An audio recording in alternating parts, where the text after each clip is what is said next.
বিরতির পর আবারও স্বাগত।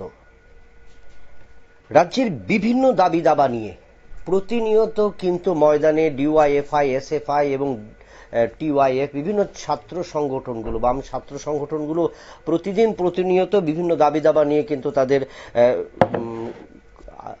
দাবি আদায়ের তারা কিন্তু সামিল হয় এবং ঠিক অনুরূপভাবে কিন্তু শুক্রবার তারা রাজ্য পুলিশের নূতন ডিজিপি অনুরাগ ধানকরের সাথে দেখা করেন এবং রাজ্য পুলিশের মহানির্দেশকের কাছে তারা কিন্তু দাবি সনদ তুলে দেন এবং সেই বিষয়ে কিন্তু বিস্তারিত জানান ডিওয়াইএফআই রাজ্য সম্পাদক নবারুণ দেব। কারণ আমরা জানি ডিওয়াইএফআই, এসএফআই এবং টিএসইউ এই বাম ছাত্র সংগঠনের প্রতিনিধিরা প্রতিনিয়ত বিভিন্ন দাবি দাবা নিয়ে তাদের ছাত্র আন্দোলন থেকে শুরু করে ছাত্রদের পঠন পাঠন বিভিন্ন দাবি দাবা নিয়ে তারা ময়দানে নেমে পড়েন ও শুক্রবার ঠিক অনুরূপ একাধিক দাবি নিয়ে তারা দেখা করলেন রাজ্য পুলিশের নবনিযুক্ত মহানির্দেশক অনুরাগ ধানকরের সাথে। কি বিষয় নিয়ে আলোচনা হয়েছে এবং কি কি দাবি সনদ তারা তুলে দিয়েছেন রাজ্য পুলিশের নবনিযুক্ত মহানির্দেশকের কাছে আমরা জানবো। রয়েছেন ডিওয়াইএফআই রাজ্য সম্পাদক নবারুণ দেব, তার বক্তব্যে কি প্রকাশ করলেন।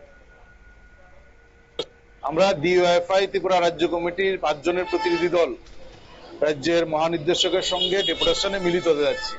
প্রথমত আমি ওনাকে ধন্যবাদ জানাচ্ছি আমাদের সংগঠনের পক্ষ থেকে যে আমরা সময় চেয়েছি এবং তিনি আমাদের সময় দিয়েছেন রাজ্যের মহানির্দেশক।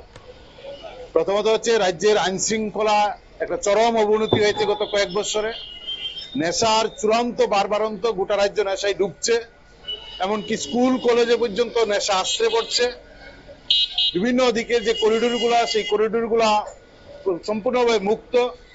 নির্দিষ্টভাবে আমরা কতগুলো চিহ্নিত করেছি। আমরা মুখ্য সচিবের কাছে এই নেশার করিডোর গুলা সম্পর্কে আমরা ওনাকে অবগত করব। তার সঙ্গে চুরি, ছিনতাই এগুলা গোটা রাজ্যের একটা ভয়াবহ অবস্থা রূপ নিয়েছে। মানুষ নিরাপত্তাহীনতায় ভুগছে প্রতিদিন। এর সঙ্গে আমরা যুক্ত করেছি যেটা যে ট্রাফিক ব্যবস্থা প্রায় ভেঙে পড়েছেন। গোটা রাজ্যে প্রতিদিন যান দুর্ঘটনা ঘটছে, একাধিক মানুষ প্রতিদিন মারা যাচ্ছেন। আমরা দেখছি ট্রাফিক পুলিশ ব্যস্ত হচ্ছেন ফাইন কাটার জন্য, অথচ এই যে প্রতিদিন দুর্ঘটনা হচ্ছে এই ক্ষেত্রে প্রায় নিষ্ক্রিয়। এই প্রশ্নে আমরা নির্দিষ্টভাবে কিছু ঘটনা এবং কিছু সাজেশনও আমরা রাজ্যের মুখ্য উপদেষ্টা নির্দেশকের কাছে আমরা দেব। এবং তার সঙ্গে অনুপ্রবেশ ঘটছে আমাদের দেশের ভিতরে, মানব পাচারকারীরা এই অনুপ্রবেশ ঘটাচ্ছেন টাকার বিনিময়ে। আমরা সীমান্তকে কঠিনভাবে সিল করা, মানব পাচার আটকানো, অনুপ্রবেশ বন্ধ করার প্রশ্নেও আমরা কতগুলা সাজেশন দেব। আমরা দাবি রাখছি এই প্রশ্নে পুলিশ যেন ভূমিকা গ্রহণ করে। এই ঘটনাগুলা যার মধ্য দিয়ে রাজ্যের মানুষ প্রতিদিন ক্ষতিগ্রস্ত হচ্ছেন, রাজ্যের নিরাপত্তা। আমরা শুনলাম ডিওয়াইএফআই রাজ্য সম্পাদকের বক্তব্য। রাজ্য পুলিশের নবনিযুক্ত মহানির্দেশক অনুরাগ ধানকরের সাথে ডিওয়াইএফআই 8 সদস্যের প্রতিনিধি দল সাক্ষাৎ করেছেন।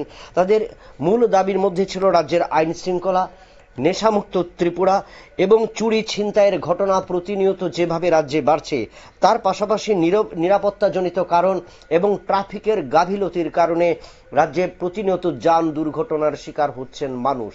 মূলত এই যে 8 দফা দাবি এবং 8 সদস্যের প্রতিনিধি দল তারা সাক্ষাৎ করেছেন রাজ্য পুলিশের নবনিযুক্ত মহানির্দেশক অনুরাগ ধানকরের কাছে এবং তারা সেই দাবি সনদ তুলে দিয়েছেন।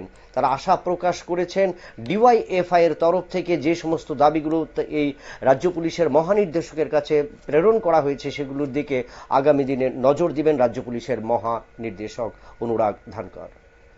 নিয়ে নিচ্ছি একটা বিজ্ঞাপন, বিরতির সঙ্গে থাকুন।